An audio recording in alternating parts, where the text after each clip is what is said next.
Yo, welcome back guys for another video. Today we're going to talk about the possibility of copyright here at Anime Vanguards, especially since now that the game is released and we have a sense of how big the player count is.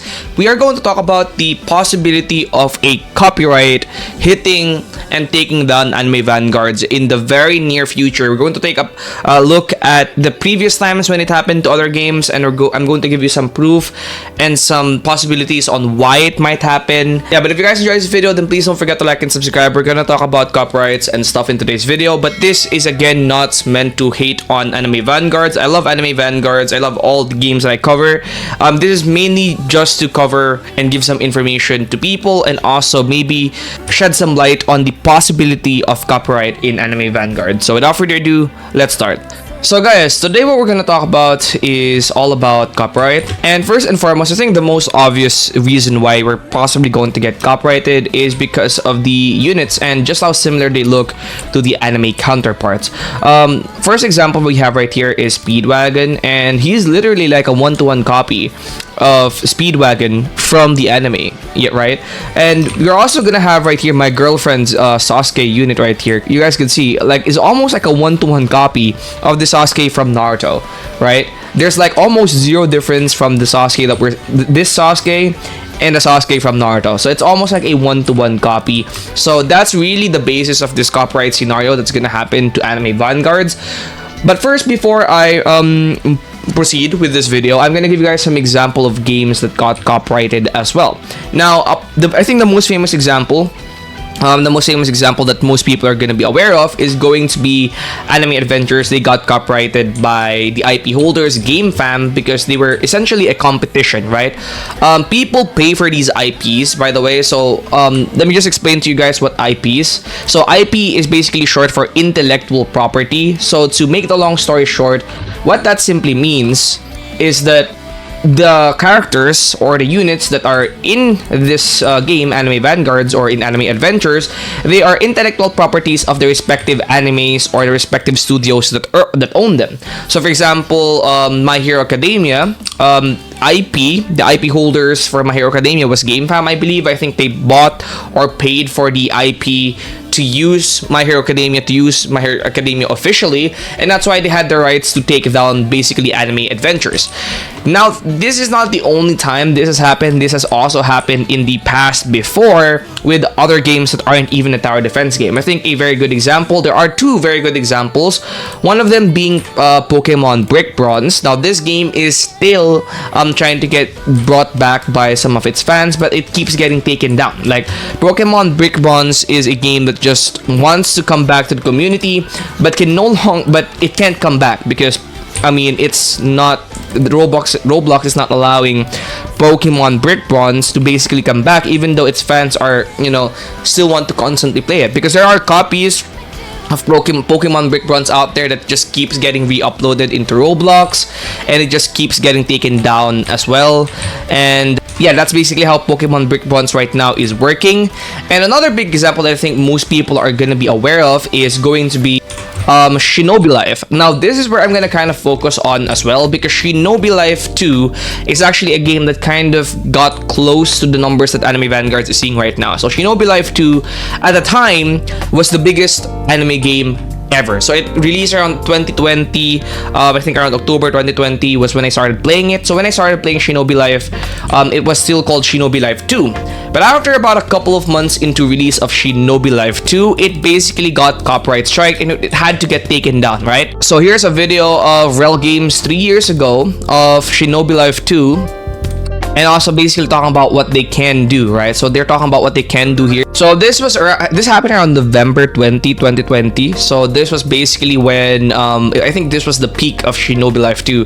So yeah, basically what happened here is they got taken down, right? They got taken down, and then about a couple of months after this, they brought the game back with newer design. After that, we have Shinobi Life 2: The Return. This right here is basically when they showcase the return of Shinobi Life 2, this time with newer designs right here. Okay, so people here before Shindo Life, Oh, Shindo Life, Rel Games, your animation jutsu. So yeah, this is basically Shinobi Life 2 returning now, no longer as Shinobi Life, but as Shindo Life, right? So right now, basically everything got changed, all the models, even the names of the villages. Oh my god, seeing this brings a tear to my eyes because I used to play this game so much back then. I think people that have been in Roblox long enough would have played this game at least one time, and this low-key just brings a tear to my eyes because this is the game that pretty much got me really heavily into Roblox. So this is the game that pretty much got most of us into Roblox. So enough yapping here, they did actually come back still, but you know, after coming back, most of the designs have been changed, right? Most of the designs have been changed. A lot of the designs are now different than what they were before. Now that's because they did get copyright strike. They did have to take the game down because the IP holders of Naruto, you know, basically asked Roblox to take them down because these games are making a lot of money from these Roblox games. They're making a ton of money. They're making millions, hundreds of thousands, up to millions of dollars from these games, and they aren't paying they aren't paying the licenses to use those IPs. That's why they basically get taken down, right? That's why also right now Shinobi Life, well, I guess it's still called Shindo Life, but this Shindo Life right here, they are now using some of the models of the Naruto. For example, some of the Kurama models, they were actually able to use some of those models. Again, I think it's because they've actually acquired some of the licenses, and the rights to use some of these licenses, and that's why they're able to use some of these models now. So essentially, they did get taken down, but they had to basically change a lot of stuff from their game so that they don't get, you know, completely sued, because they can get sued by these developers if they don't follow what these developers want, because again, they do not own the IP, they do not own the intellectual property for Naruto. So the intellectual property owners for Naruto has the right to basically tell Roblox, hey, shut this game down because they're using our property.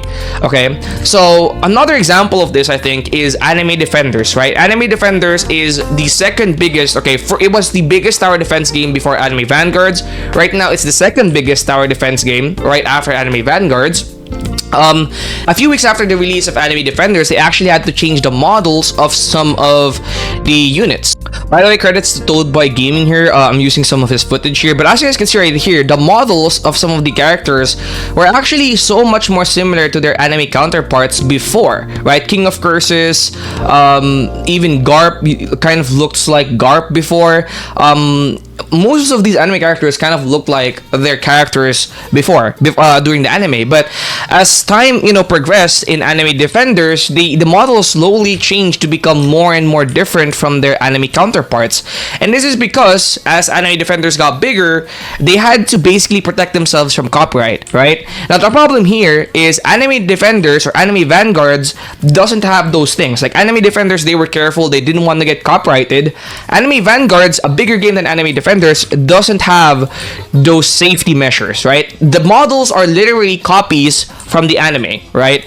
The models are copies from the anime, so they are at risk of copyright, okay? They are at risk of getting taken down. And if they do get taken down, the IP holders, whoever holds these IPs, have the right to take them down, because again, the owners of Anime Vanguards are making a lot of money from these IPs, and they're not paying any licenses, okay? Unless they did pay any licenses, and if they did, they wouldn't get taken down. But as far as I'm aware of, they didn't pay basically any licenses to use these IPs or these unit designs.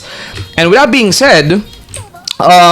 they will get noticed by Roblox because again, they are a big game. Okay, they have 200,000 plus concurrent players right now, and they will get noticed by Roblox. They will get noticed by these other bigger game companies as well. Now, if you ask me why Anime Last Stand is not getting noticed, well, because Anime Last Stand doesn't have that big of a player base. Okay, Shinobi Life 2 was had a very big player base. I think around 100,000, and that's why they got, you know, strike. That's why they got people. That's why their game got taken down. Okay, AnimeDefenders, it was a direct competitor to the IP holder of the My Hero Academia, so that's why they also got taken down, right? Anime Vanguards, though, I think it's a little bit of a different story with Anime Vanguards because they're the biggest tower defense game in Roblox right now. They're like top 5 biggest game on Roblox currently. Okay, so if they do get taken down, it's only a matter of time before they get noticed by Roblox. And when that happens, they will be forced to remodel these or probably buy the IP licenses or probably buy licenses from the IP holders, you know. Anime Vanguards is likely not going to, you know, evade these copyright things because they are the biggest game right now, right? They are the biggest game, and everything in their game is like one-to-one copies of the anime, right? And they aren't paying for licenses as far as I'm aware. And since they aren't paying for licenses as far as I'm aware, once they do get noticed, they're basically cooked. So that's just the facts right now, you guys. I'm basically saying this again not to hate on Anime Vanguards, but maybe to just give some information on what could potentially happen, right? Because there is a high chance that they will get cooked. Because the bigger the game is, the bigger you are, the more likelihood of you getting noticed by these IP holders. Because the bigger the bigger you are, the more the presence you have on Roblox and in social media in general, and the higher the likelihood of you getting noticed. And when you get noticed, especially when you have units that are basically copies, I mean, good luck, best of luck to you. So again, this is not to hate on Anime Vanguards. I love the game. I've been playing it for the past week, but I think it's gonna get taken down or get copyrighted soon. Comment down below your thoughts on this topic because it's a very, very interesting topic indeed. And I'll see you guys in the next one. Don't forget to like and subscribe. Peace out. Peace out, guys. Don't forget to like and subscribe.